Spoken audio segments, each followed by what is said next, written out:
살아계신 아버지 하나님, 저희들 눈동자와 같이 지키시고 보호하시는 하나님, 우리의 길을 인도하여 주옵소서. 하나님께서 우리의 길을 인도하지만 우리가 또 깨닫지 못하고 보지 못하고 듣지 못하여 순종하지 못할 때가 많습니다. 우리의 긍휼을 베풀어 주시고 우리를 다시 한번 주의 길로 인도하여 주옵소서. 이 시간 저희가 하나님의 사랑을 묵상하기를 원합니다. 하나님, 우리의 마음을 주장하시고 하나님께서 친히 말씀하여 주심으로 전하는 자와 듣는 자가 함께 주의 마음을 알게 하옵소서. 주여 말씀하옵소서. 주의 백성들이 듣기 원합니다. 예수님 이름으로 기도하였습니다. 아멘. 오늘은 2015년 1월 11일 새해의 둘째 주일입니다. 갈수록 시간이 빨라지고 특히나 새로운 소식과 정보들이 넘쳐나는 시대입니다. 요즘은 전 세계의 소식들을 거의 실시간으로 알아듣게 됩니다. 프랑스의 사건이나 혹은 전 세계의 사건들을 우리가 먼저 알고 이야기들을 나눴습니다. 새롭고 유익한 정보들을 늦게 얻게 되면 사회에서 밀리거나 대화에서도 밀리게 되는 경우들이 많이 있습니다. 거의 모든 것이 실시간으로 소통되어지는 이 시대 속에서 우리들은 모든 것을 동원해서 자기를 나타내고 또한 남의 이야기를 듣습니다. 이메일이나 카카오톡이나 페이스북이나 메신저나 트위터나 인스타그램 등 수많은 소셜 네트워크들을 통하여서 서로의 소식을 전합니다. 오늘날은 조금이라도 다른 사람보다 늦으면 사회에서 뒤처지거나 낙오자가 되는 듯한 시대입니다. 참으로 발달된 과학적인 테크놀로지 시대입니다. 그러나 이 메신저나 실시간으로 대화하는 이 테크놀로지가 사회를 더욱 험악하게 만들고 있다는 생각을 해보신 적이 있으십니까? 페이스북이나 카카오톡이나 이런 것을 하면서 한 번이라도 페이스북에 올라올 때에 나는 어제 저녁에 아내와 말다툼을 했습니다 라는 내용을 본 적이 있으십니까? 나는 지난주에 정말 열심히 노력했는데 시험에서 D를 맞았습니다 라는 내용을 보신 적이 있으십니까? 카카오톡이나 페이스북이나 이런 것을 보면서 사람들은 더 삭막해져 가고 있다는 것을 저는 좀 특이해서 그런지 몰라도 느낍니다. 대부분이 자기를 내세우고 앞세우고 자기의 잘한 것을 보여주고 혹은 더 나아가서 자기가 여행한 곳의 아름다운 경치를 보여주며 자기의 가족 사진을 보여주고 행복한 모습들을 보여줍니다. 그런데 우리의 삶이 정말 페이스북에 카카오톡에 나타나는 것처럼 행복하십니까? 하루 24시간 일주일의 삶 속에 우리의 그러한 소셜 네트워크, SNS에서 나오는 것처럼 이 세상이 행복합니까? 그렇지 않다는 것입니다. SNS가 발달되면 발달되어질수록 사람들은 마음속에 더 많은 상처를 받는다는 것입니다. 다른 사람이 올린 글을 보면서 나는 이렇게 살지 못하는데, 나는 이렇게 여행 다니지 못하는데, 나는 돈이 없는데, 나는 못생겼는데, 수많은 것을 통하여 서로를 비교하게 만들고, 사람은 좋은 의도로 글을 올렸다고 얘기하지만 보는 사람은 상처받는다는 것입니다. 그런데 사람들이 놓치는 것이 하나 있습니다. SNS를 보면서 나는 왜 이렇게 안 될까라고 얘기하지만 내가 올린 어떤 글, 어떤 그림을 보면서 또 다른 사람이 나를 부러워하고 있다는 사실입니다. 내가 올린 글 하나, 오늘 A- 받았어 라고 했을 때에 상처받는 사람들, 나는 왜 A-를 못 받았을까 라고 하는 친구들이 있다는 것을 생각해 본 적이 있습니까? 사람들은 SNS를 통하여서 더욱 포장합니다. 더 많은 정보를 얻고 더 많은 것을 알아가지만 사람들은 허위와 가식의 크다란 풍선을 만들어 가고 있다는 느낌입니다. 언젠가는 그 풍선은 터질 것입니다. 그때 누가 상처를 받을 것인가? 오늘 사람들은 남들보다 더 빨리 듣고 더 빨리 보아야 한다고 생각합니다. 그렇지 않으면 나고자라고 생각합니다. 그러나 빨리 그리고 많이 보고 듣는 것이 신중하게 보고 듣는 것보다 중요할 수 없다는 것을 알아야만 합니다. 빨리 보는 것과 깊이 보는 것은 엄청난 차이가 있습니다. 레리 맥머트리라고 하는 여행을 좋아하는 미국의 소설가가 있습니다. 그는 전 미국 50개 주를 여행하였고 세계를 다니면서 세계 기행문을 쓰기도 했고 또한 자기의 소설들을 썼습니다. 소설에는 그가 가보았던 도로와 길, 언덕들에 대한 이야기가 특히 많이 나오는 아주 사실적인 표현을 하는 소설가입니다. 최근에 그는 그렇게 많은 여행을 하고 난 후에 그의 고향인 텍사스에 정착하면서 느낀 자기의 감회를 글로 표현한 적이 있습니다. 그는 미국에 안 가본 곳이 없을 만큼 많은 여행을 한 반면에 그의 아버지는 텍사스의 아주 작은 마을에서 일평생을 사시면서 그가 다닌 길은 그냥 반경 한 50마일 내에 거의 90%의 시간을 보냈던 아버지입니다. 어찌 생각하면 그의 아버지의 삶은 너무 단조로워서 넓은 세상을 보지 못한 좀 꽉 막힌 사람처럼 보였습니다. 그런데 그가 전 미국 50개 주를 다니고 세계를 다니고 돌아와서 아버지와 대화하다가 느낀 부분입니다. 자기는 많은 것을 보았는데 아버지는 한 장소를 깊이 있게 보았습니다. 인생이 나는 더 넓게 산 것 같았지만 나의 삶은 너무나 셜로우했고 깊이가 없었고 진정한 사랑과 진정한 삶의 의미를 깨닫지 못했다면 아버지는 이 시골에서 인생이 무엇이며 세상 세계가 무엇이며 하나님이 무엇인가에 대해서 정말 깊이 보고 묵상했던 분이라는 것입니다. 한국 사람들은 여행을 하면 새벽부터 움직이며 수많은 관광지를 찾아다닙니다. 유명한 건축물이나 자연 앞에서 단체 사진이나 개인 사진을 찍고 나면 재빨리 또다시 차에 올라타고 그 다음 목적지로 옮겨갑니다. 남는 것은 사진뿐이라는 한국 사람들의 구호가 있지요. 분명히 많은 것을 보고 다녔지만 그리고 사진을 찍고 많은 정보를 읽고 들었지만 불과 한 달이 지나고 나면은 아무런 기억이 없습니다. 그냥 사진을 보면 그때 그랬었지 라고 생각은 되어지지만 그렇게 많은 경험과 여행과 정보들이 그 사람의 성품과 삶의 라이프 스타일을 바꾼 사람 경우는 거의 없다는 것입니다. 엄청나게 투자했지만 결과는 거의 없는 굉장히 비생산적이고 비효율적인 삶을 살아가고 있습니다. 그런데 왜 그렇게 열심히 여행 다니고 사진을 찍을까요? 페이스북에 올리기 위해서, 남들에게 나는 이렇게 산다고 보여주기 위해서, 나의 삶이 그래도 행복하다는 것을 사실은 그렇지 않으면서 보여주기 위해서, 남들과의 대화에서 끼기 위해서, 자신을 조금 더 포장하기 위해서 우리는 그렇게 하는 것 같습니다.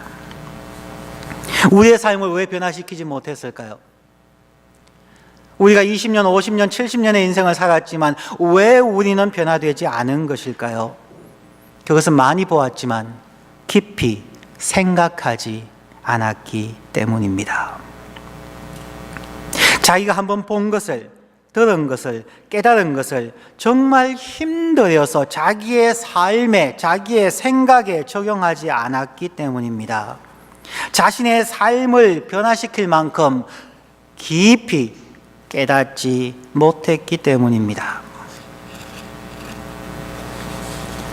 교회도 마찬가지입니다. 우리 개인의 신앙도 마찬가지입니다. 교회 생활 오래 하였습니다. 주일날 예배 시간에 참여하면은 주보를 보면은 대충 오늘 예배가 어떻게 될지 우리는 압니다. 설교 본문이 요한복음 3장 16절에서 18절, 제목 하나님의 사랑. 그러면 오늘 목사가 어떤 설교할 거구나 대충 다 압니다. 짐작합니다. 주일날 예배가 거의 똑같습니다. 똑같은 순서에 의해서 그냥 조금씩만 바꾸어 갑니다. 왜 예배할까요? 우리는 이미 충분히 많은 설교를 들었고, 우리는 충분히 많은 기독교의 지식과 세상의 정보들, 지식을 가지고 있습니다. 그런데 우리의 삶은 변했습니까? 우리의 삶은 변화하고 있습니까? 한 달 교회 안 나가는 때나 매주 교회 나가는 때나 우리의 삶이 동일한 이유는 무엇일까요?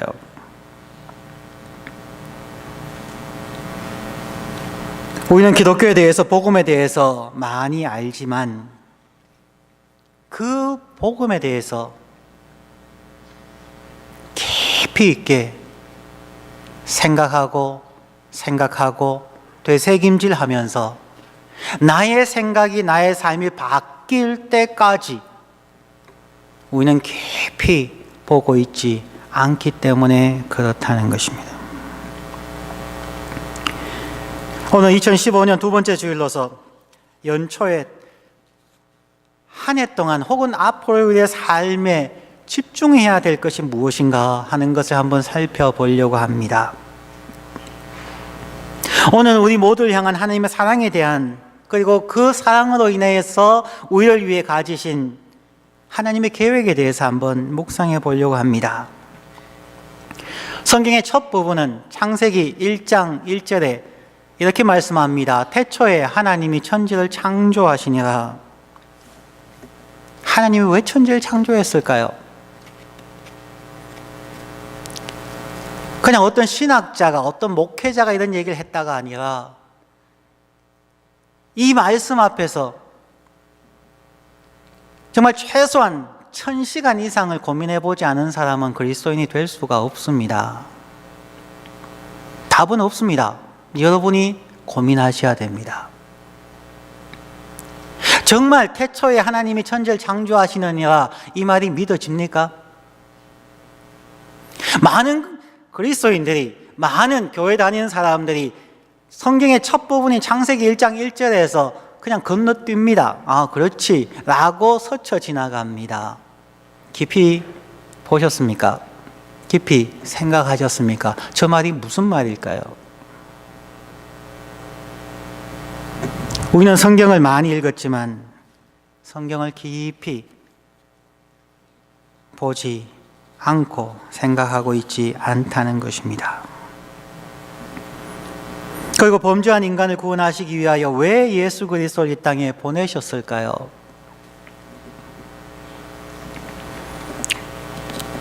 오늘 말씀을 한번 짧게나마 생각을 해보겠습니다. 첫 번째는 하나님의 사랑이 동기를 부여합니다. 16절 말씀에 하나님이 세상을 이처럼 사랑하사 독생자를 주셨으니 이는 저를 믿는 자마다 멸망치 않고 영생을 얻게 하려 하심이니라. 하나님이 이 세상을 창조하신 이유, 태초에 하나님이 천지를 창조하셨느냐. 왜요? 우리는 하나님 앞에 끊임없이 질문해야 합니다. 그냥 쉽게 받아들이지 마십시오. 태초에 하나님 천지를 창조하셨습니다. 태초가 언제인데요?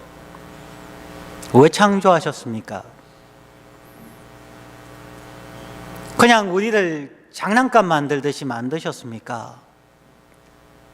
도대체 우리를 이 땅에 주셔서 왜 우리로 고생하게 하십니까? 내가 왜 당신을 믿어야 합니까?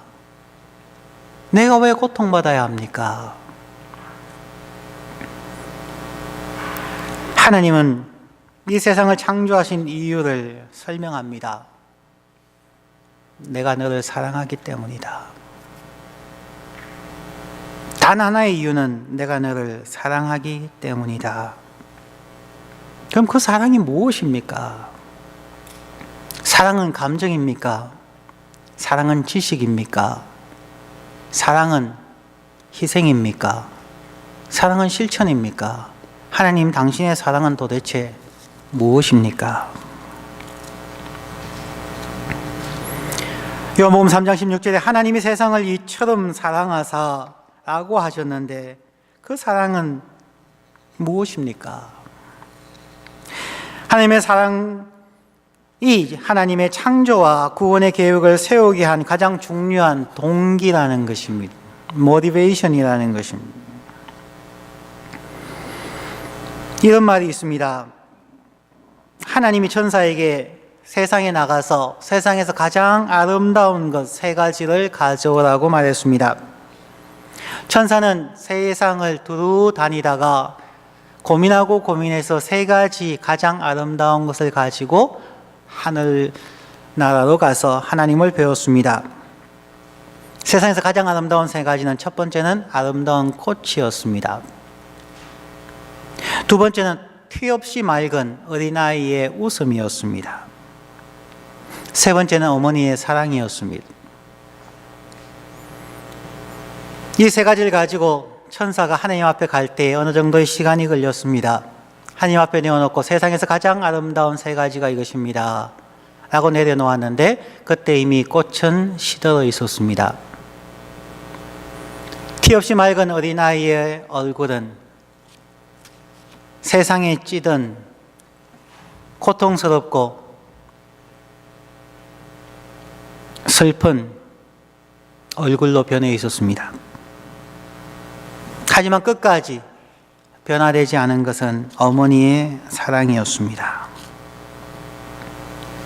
그래서 신은 이 모든 것을 받아들고는 세상에서 가장 아름답고 귀한 것은 어머니의 사랑이라고 결론을 내렸다고 합니다. 이 세상에서 가장 강력한 힘은 어머니의 사랑입니다. 자신을 기꺼이 포기할 수 있는 힘이 바로 이 사랑에서 나오기 때문입니다. 물론 이 세상의 어떤 사랑, 심지어 어머니의 사랑도 하나님의 사랑과 비교할 수 없습니다. 어머니의 사랑도 어쩌면 100년이 지나고 나면 아무도 기억하지 않을 수가 있습니다. 자녀는 기억해도 손주대에 가면 기억하지 못하는 경우가 많기 때문입니다. 하지만 하나님의 사랑은 영원합니다. 단지 우리의 이해를 돕기 위한 수단으로 어머니의 사랑이나 고결한 인간의 사랑을 예로 들 뿐이지만 하나님의 사랑은 비교할 수 없는 독특한 사랑입니다. 한 생명이 존재하는 것도 스스로 결정해서 존재하는 것은 아닙니다. 부모님들의 사랑으로 인해서 새로운 생명이 존재합니다. 부부가 만나게 된 것도 사랑의 힘입니다. 함께 살게 되는 것도 사랑 때문입니다. 물론 이 사랑은 다양한 형태로 나타납니다. 열정적인 사랑일 때도 있고 끈끈하게 이어주는 정일 수도 있습니다. 오랜 시간을 애타게 간절히 기도하는 끈질긴 인내의 사랑일 수도 있습니다. 하나님께서 이 세상을 창조하신 것은 하나님의 사랑 때문입니다.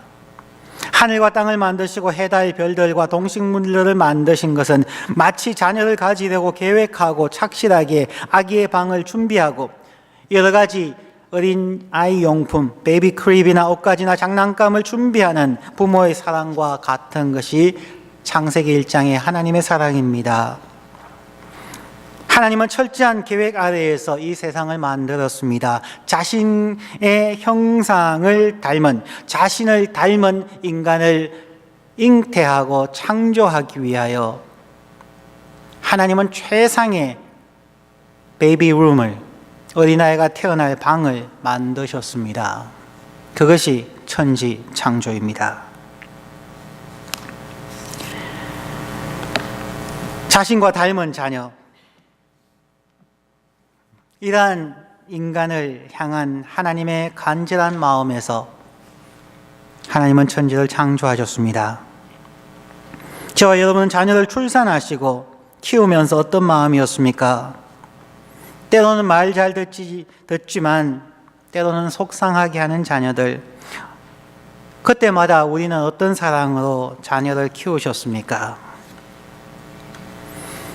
많은 사람들이 어린 자녀를 또한 손주를 향하여서 극진한 정성을 다하는 교인들을 볼 때가 있습니다. 삶의 모든 것이 자녀입니다. 자신이 고통받고 정말 2job, 3job을 하면서까지 자식에게 모든 것을 쏟아붓고 정말 좋은 학교, 좋은 직장을 얻게 하기 위하여 모든 희생을 다하는 부모님들, 성도 여러분, 그 사랑이 하나님의 사랑입니다. 우리의 자녀가 부모의 사랑을 알아주지 못한다고 잔소리라고 여기고 있는 여러분의 자녀들의 모습이 바로 하나님을 향한 여러분의 모습입니다. 여러분의 사랑은 어떠합니까? 우리를 향한 하나님의 마음은, 하나님의 사랑은 어떠할까요? 하나님의 사랑은 가장 쉽게 고린도전서 13장 4절부터 7절까지 해서 하나님의 사랑을 보여주죠.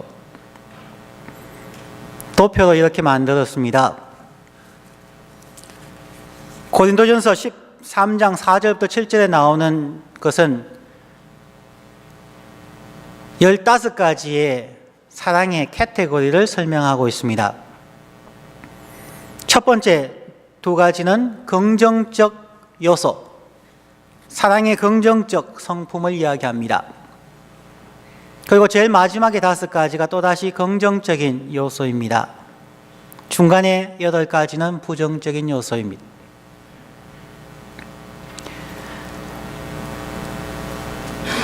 왜 15가지일까?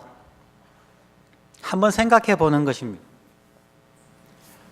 긍정적인 요소 7가지는 우리가 보통 7을 완전수라고 이야기합니다. 이스라엘의 개념에서 3은 하늘의 숫자입니다. 그래서 삼위일체, 성부, 성자, 성령 하나님이 있고, 성경에서 세상을 얘기할 때 동서남북 4방향성을 이야기합니다. 그래서 땅의 숫자가 4입니다. 하늘과 땅을 창조하시고 완전하게 창조하신 하나님의 숫자를 보통 7이라고 이야기합니다. 8은 어디에서 나왔을까요? 하나님과 같이 되려고 하는 인간의 죄악된 성품일 수 있습니다. 우리 인간을 품으신 하나님께서 인간의 부정적인 8가지의 성품을 하나님의 7가지의 온전한 사랑으로 감싸고 있는 모습같이 보인다는 것입니다. 저와 여러분의 현재의 모습을 한번 보십시다. 투기하지 아니하고, 우리에게 가장 무서운 것은 투기입니다. 아담과 하와가 하나님을 질투하고 하나님과 같이 되려고 하는 데서부터 인간의 죄악은 시작되었습니다. 처음에 말씀드린 페이스북이나 SNS는 결국 사람들을 투기하게 만듭니다. 질투하게 만듭니다. 자신도 그렇게 살지 못하면서 100개 중에 하나 잘된 것을 SNS에 띄움을 통하여서 다른 사람으로 하여금 질투하게 만드는 것은 아닐까요? 사람은 자기를 자랑합니다. 내가 이것을 잘했다고. 하지만 잘한 것보다 못한 것이 99배 더 많지 않은가요?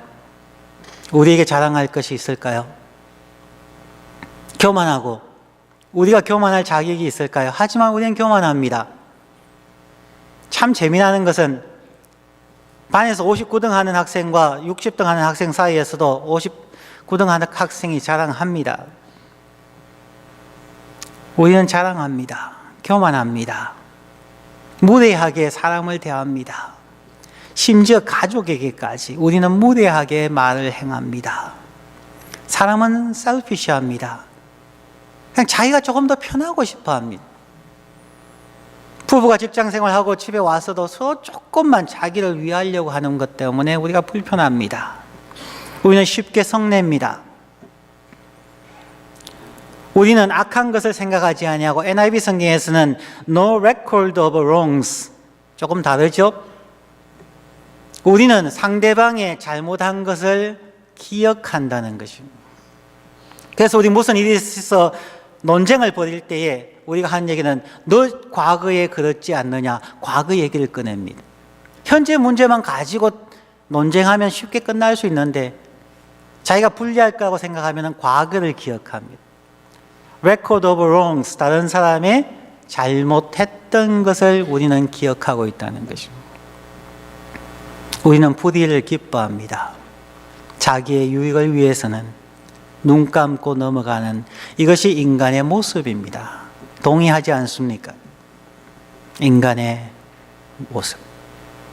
인간의 왜곡되고 변질된 사랑입니다. 우리가 자녀를 위한다고, 손주를 위한다고 정말 진심으로 얘기하지만 이 8가지에서 자유로우신 분이 있으십니까? 자식 자랑, 손주 자랑하는 것이 우리들의 모습입니다. 그러면 그렇지 못한 가정은 어떡하라고요? 이 인간의 8가지의 모습을 성경에서 쓰고 이것을 감싸고 덮어주는 하나님의 온전한 사랑 7가지가 있습니다. 첫 번째는 오래 참습니다. 두 번째는 kind, 친절합니다. 끝부분에는 진리와 함께 기뻐합니다. 하나님은 예수 그리스도는 항상 진리가 그의 삶의 기준이었습니다. 진리로 인해서 기뻐했습니다. 하나님은 모든 것을 참고 프로텍트해 주십니다. 하나님의 사랑은 우리가 거짓말하는 것조차도 때로는 믿어주십니다. 그리고 끝까지 우리를 향해서 소망을 놓지 않으십니다. 그래도 너는 잘 될 거야. 마지막에는 모든 것을 견디느니라, perseverance. 극한의 고통 속에서도 포기하지 않습니다. 이 재미난 구조에서 가장 첫 번째와 끝에 것만 한번 생각을 해 보십시다. 하나님의 사랑은 무엇일까요? 2가지입니다. 오래 참고 견디는 사랑입니다. 오래 참고 patient라고 하는 것과 모든 것을 견디는 perseverance의 겉모양은 비슷합니다. 참는 것입니다. 그런데 어떻게 참느냐 하는 것입니다. 오래 참고의 patient라고 하는 것은 내가 할 수 있는 능력이 있음에도 불구하고 내가 끝까지 참아주는 것. 부모님께서 자녀가 잘못한 것을 보고도 혼낼 수도 있지만 그래도 잘할 수 있을 거야 라고 믿으며 참아주는 것을 오래 참고 patient라고 합니다. 이것이 없으면 자녀 교육 잘 못합니다. 자녀가 잘못하면 부모가 먼저 화내시고 혼내시면 자녀들의 마음이 불안정해집니다. 보통 여기는 대학생들이나 어린아이들 보면은 아이들이 불안한 아이들이 있습니다. 제가 보면은 대부분 그 부모님들이 엄청 불안하신 분들이. 우리 주일학교 아이들 이렇게 보면은 그 부모가 보입니다. 부모 성격 그대로 나타날 수밖에 없기 때문입니다. 우리 그리스도인의 삶을 보면 세상 사람들은 하나님이 어떤지 보인다고 말합니다. 그래서 하나님은 죽었다고 얘기하는 거죠. 오래 참고라는 것은 할 수 있는 상황 속에서도 혼내지 않고 참는데 이것은 아담과 하와의 범죄 이후부터 오늘날까지 이어지는 하나님의 가장 중요한 사랑의 속성입니다. 오래 참고. 구약 성경을 보십시오. 하나님이 얼마나 오래 참으시는지. 때로는 혼내고 때로는 그들을 포로에 보내고 때로는 죽이기도 하지만 하나님의 기본은 오래 참는 것이었습니다. 끊임없이 기회를 주시고 또 주시는 것이 하나님의 사랑입니다. 이 사랑을 체험하셔야 비로소 철들게 됩니다. 저희들이 철드는 때가 언제입니까? 어느 정도 나이가 들고 사회생활 해보고 부모님이 이러셨구나. 이렇게 우리를 참으시고 우리를 위해서 수고하시고 우리를 여기까지 오게 하셨구나 라고 부모의 오래 참는 사랑을 깨달을 때에 철듭니다. 그러나 그 오래 참는 부모의 사랑을 깨닫지 못하면 나이가 40, 50, 60이 되어도 성격이 강팍해지는 거죠. 하나님은 오래 참으십니다. 할 수 있는데 당연히 심판하시고 당연히 싹 없애버릴 수도 있음에도 불구하고 하나님은 끝까지 한 번 더 기회를 주시고 남은 자를 남겨두시고 하나님은 끝까지 참으셨습니다. 마지막 하나님의 사랑은 always perseveres, 모든 것을 견디느니라. 이것은 자기가 어떻게 할 수 없는 상황 속에서 수동적으로 끝까지 참는 것을 말합니다. 이 사랑은 예수님의 십자가의 사랑입니다. 예수님께서 피해자가 되셔서 고문당하고 채찍에 맞고 머리에 가시관을 쓰시고 사람들이 지나가면서 비아냥거리면서 3일 만에 성전을 새로 짓는다고 했지 않냐? 한번 내려와 보지 않겠니? 갖은 비난과 조롱을 할 때에 그냥 화나서 내려올 수도 있었겠죠.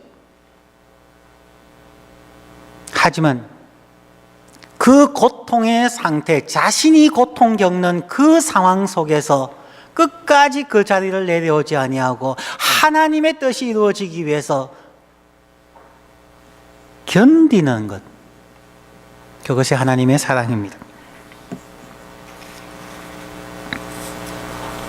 하나님의 사랑은 결코 가벼운 것이 아닙니다. 하나님은 우리의 일생뿐만 아니라 인류 역사를 통틀어서 하나님은 자신이 능력이 있음에도 불구하고 끝까지 참으신 분이시고 또한 우리를 위해서 하나님의 뜻을 이루시기 위해서 그 극심한 고통 속에서도 자기의 자리를 비우지 아니하시고 끝까지 견디신 분, 그분이 하나님이시고 그것이 하나님의 사랑입니다. 우리의 자녀를 잘 키우시기 원합니까? 우리의 삶이 행복하시기를 원합니까? 우리의 교회가, 우리의 직장이, 우리의 삶이 복되기를 원합니까? 두 가지만 하시면 됩니다. 오래 참으시고 끝까지 견디시면 됩니다. 그것이 하나님의 사랑입니다. 우리를 향한, 우리에 대한 진정한 사랑 때문에, 우리의 행복 때문에 주시는 것입니다. 과거에 한번 소개해 드린 적이 있는데요. 유명한 그림 가운데 고다이버이라는 그림이 있습니다. 몇 번 구글이나 이런 데 보시면 나오는데요. 영국 코벤트리 지방에서 일어났던 사건입니다. 영국 코벤트리 지방에서 막강한 권력을 갖고 있던 영주 리어 프릭의 어린 아내였던 고다이버는 자기의 남편 영주가 워낙 농노들에게 가혹한 세금을 물리는 바람에 사람들이 너무나 고통받아서 도망가고 죽는 수가 많았습니다. 그래서 남편에게 세금을 좀 낮추어 달라고 간청을 했습니다. 하지만 냉혹한 영주는 그런 아내를 비웃으면서 농담 삼아 요청을 합니다. 만약 당신이 내일 아침 벌거벗은 채 말을 타고 내 영지를 한 바퀴 돈다면 농노들의 세금을 내려주시라고 차갑게 대꾸했습니다. 고다이버는 다음날 아침 해가 뜨자마자 머리카락으로 자기의 알몸을 가린 채 말 위에 올라타고 그 넓은 영지를 벌거벗은 채로 말을 타고 천천히 돌았습니다. 그 소식을 전해 들은 주민들은 그녀의 고귀한 희생을 더럽히지 않기 위해 그 누구도 일체 자기의 집 밖으로 나가지 아니하고 창에 모든 커튼을 치고 사람들은 집 안에서 웅크리고 있었다고 얘기합니다. 그 누구도 영지를 말 타고 가는 영주의 부인을 보지 않도록 약속했다는 것이죠. 그때 이 고다이브의 나이는, 이 어린 영주 부인의 나이는 16세였습니다. 16살의 어린 나이에 소녀와 같은 아이가 자기 영지의 가난한 사람들을 돕기 위해서 자기의 모든 것을 벗어버리고 자기가 모든 수치를 감당했습니다. 백성을 향한 고다이브의 사랑은 분명한 목적과 계획을 가지고 있었습니다. 자신의 품위가 손상되고 어쩌면 영주 부인이라는 자리까지 빼앗길지도 모르는 위험을 감수한 행동이었습니다. 목적이 있으면 그러한 희생을 할 수 있다는 것입니다. 저와 여러분의 목적이 있으십니까? 신앙생활 하시는 목적이 있으십니까? 내가 교회에 나오는 목적이 있으십니까? 여러분의 삶을 걸 수 있고 여러분의 건강과 지식과 돈과 에너지와 여러분의 가진 것을 희생하고 교회에 나올 수 있는 어떤 목적이 있으십니까? 그것이 없으면 우리의 신앙은 위선자의 길을 갈 수밖에 없습니다. 하나님의 사랑에는 분명한 계획이 있었습니다. 첫 번째 계획은 영원한 지옥의 형벌을 받아야 마땅할 죄인들을 죄에서 구원하는 것이었습니다. 멸망치 않고 영생을 얻게 하려 함이라. 사도 요한은 이 말씀을 요한일서 4장에서 더욱 구체적으로 말합니다. 요한일서 4장 9절부터 10절까지 하나님의 사랑이 우리에게 이렇게 나타난 바 되었으니 하나님이 자기의 독생자를 세상에 보내심은 저로 말미암아 우리를 살리려 하심이니라. 사랑은 여기 있으니 우리가 하나님을 사랑한 것이 아니요 오직 하나님이 우리를 사랑하사 우리 죄를 위하여 화목제로 그 아들을 보내셨음이니라. 우리가 하나님을 먼저 사랑한 건 아닙니다. 마치 우리가 예배하러 오는 것을 하나님 앞에 뭔가를 준다고 생각하는 생각이 있는 것은 잘못된 것입니다. 우리가 아직 죄인 되었을 때, 우리가 죄악 가운데 헤맬 때, 우리가 삶의 의미가 없고 목적이 없었을 때, 우리가 지옥을 향하여 형벌을 향하여 가는 그 시간에 하나님은 하나님의 계획 때문에, 하나님의 사랑 때문에 하나님이 이 땅에 오신 것입니다. 하나님이 먼저 우리를 사랑하셨습니다. 우리를 구원하기 위해서 예수 그리스도를 화목 제물로 희생양으로 이 땅에 보내어서 죽게 하셨다는 것입니다. 그러면 누구든지 예수 그리스도를 나의 주님으로 마음으로 믿고 입으로 고백하는 자들마다 하나님께서 또한 예수님께서 우리에게 영원한 생명을 주신다는 것입니다. 이 시간 저와 여러분이 다시 한번 마음속으로 한번 조용한 마음으로 기도해 보십시오. 진정으로 주님, 내 마음의 주인이 되어 주십시오. 제가 예수님을 믿고 따르겠습니다 라고 고백해 보십시오. 하나님의 계획 두 번째는 단순한 생명을 주시기 위함이 아닙니다. 단순한 생명 그 이상의 행복한 생명, 풍성한 생명을 주시기 위한 것입니다. 예수님께서 자기가 오신 목적을 분명하게 얘기하신 것이 요한복음 10장 10절 말씀입니다. 도적이 오는 것은 도적질하고 죽이고 멸망시키려는 것뿐이요 내가 온 것은, 예수 그리스도가 온 것은 양으로 생명을 얻게 하고 더 풍성히 얻게 하려 하십니다. 두 가지가 다 있습니다. 양으로 생명을 얻게 하는 것, 풍성한 삶, abundant life. 기독교는 앞부분만 생각합니다. 나 예수 믿고 천국 가야지. 그것은 잘못된 구원입니다.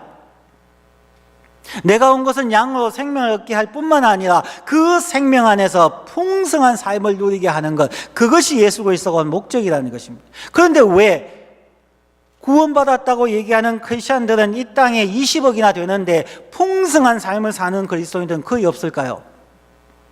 우리는 예수님의, 정말 심한 말로 예수님의 뺨을 때리고 있는 것과 같은 것입니다.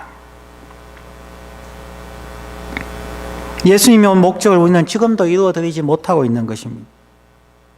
어떻게 하면 저와 여러분 또한 이 세상의 사람들에게 풍성한 생명을 얻게 하실 수가 있을까요? 아마 여러분들 가운데 많은 분들이 지난 연말에 미생이라는 드라마를 보셨다고 하더라고요. 미생이라고 하는 드라마 가운데서 거기에 한국에서 초일류 대학교에서 스펙 많은 신입 사원들과 고졸 출신이 직장 생활하는 내용이죠. 거기에서 똑똑하고 스펙 많은 자들이 회사에 취직해서 자기의 방식으로 새로운 기한지도 만들고 여러 가지를 제출해서 만들어냅니다. 그런데 자기들 위에 있는 대리들에게 늘 구박받고 왕따 당합니다. 왜 그럴까요? 단 하나입니다. 회사에는 합의된 법칙이 있다는 것입니다. 보고서를 쓸 때는 거기에 맞는 기한 용지가 있다는 것입니다. 회사에는 각 회사들마다 그들이 지켜야 하는 룰이 있다는 것입니다. 아무리 똑똑해도 아무리 능력이 많아도 합의된 법칙을 깨뜨리면 그는 왕따 될 수밖에 없는 것이죠. 이 세상에서 똑똑하다고 하는 사람들이 자신의 방법으로 영원한 삶을 찾고 풍성한 삶을 찾으려고 노력했습니다. 어떤 사람들은 철학을 가지고, 어떤 사람은 자기의 선행 혹은 고행을 통해서, 어떤 사람들은 자기의 노력으로 구원을 얻고 영원한 삶을 누리려고 노력해 왔습니다. 그러나 지금까지 인류의 역사를 살펴보면 인간의 노력으로 결코 풍성한 삶을 이루지 못했음을 우리는 보아 알 수 있습니다.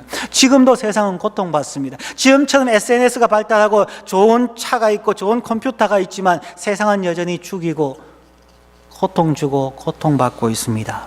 인간의 노력으로 될 수가 없다는 것입니다. 자동차는 자동차를 제조한 회사의 매뉴얼대로 정비하고 사용해야만 합니다. 컴퓨터도 컴퓨터를 제조한 회사의 매뉴얼대로 운영해야만 합니다. 합의된 법칙이 있다는 것입니다. 마찬가지로 사람도 사람을 창조하신 하나님의 매뉴얼대로 살아야 된다는 것입니다. 하나님이신 예수 그리스도를 마음에 모시고 하나님의 말씀에 순종하며 예수님과 동행하는 매뉴얼의 삶이 있어야 하는데 그렇지 못하다는 것입니다. 우리는 어느 정도까지 하나님의 매뉴얼에 합당하게 살아야 될까요? 여러분은 그리스도인인데 교회에 나오시고 하늘 위에 살고자 하는데 오늘 한번 생각해 보십시오. 어디까지 여러분은 하나님의 매뉴얼대로 살고 있습니까? 하나님 왜 나를 축복하지 않습니까? 하나님 왜 나에게 좋은 성적과 좋은 직장과 좋은 사람을 주지 않습니까? 왜 하나님은 나의 기도를 듣지 않으십니까? 하나님 대답할 방법이 없어요. 제가 솔직하게 이런 고백을 안 해야 되지만 합니다. 학생들이나 우리 교인들이 저보고 기도 제목을 줄 때가 있어요. 목사님 기도해 주십시오. A 맞게 해 주십시오. 목사님 우리 자녀 잘 되게 해 주십시오. 좀 기도해 주십시오. 목사님이 기도 능력 있지 않습니까? 그 기도를 제목을 받을 때에 기쁜 마음으로 받고 기도합니다. 그러나 기도는 내가 하는 기도보다는 내 안에 계시는 성령님께서 말할 수 없는 탄식으로 기도하는 그 기도의 인도함에 따라 내가 기도하게 되는 것이 맞는 거죠.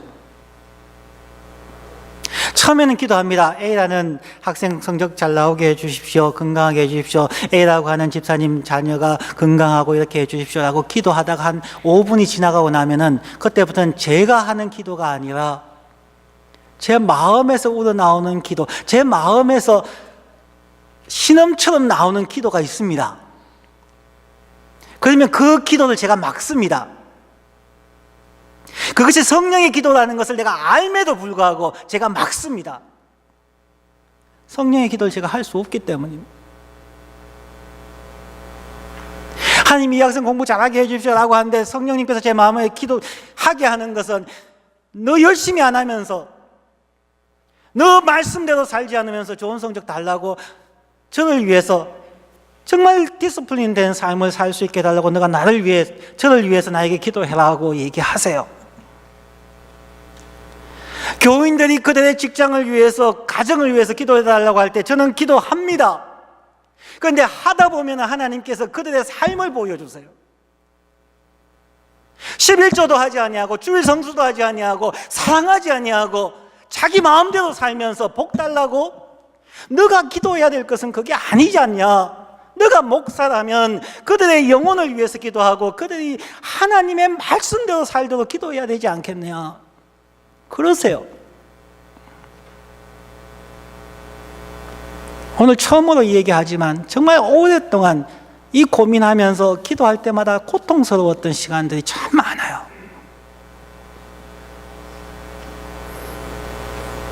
늘 축복해드리고 싶어요.